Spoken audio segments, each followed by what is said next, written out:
Ингэж ангидвал 2 хоногийн дараа уулзах гэсэн үг. Ингэж ангидвал юу лээ?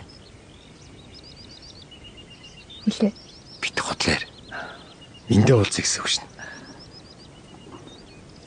Хин юм зохиодог байна. Эртний улс судал зохиосон гэсэн. Намайг баг бахтаа зааж өгдөг гэсэн. 2 хоногийн дараа эндээ уулзъя.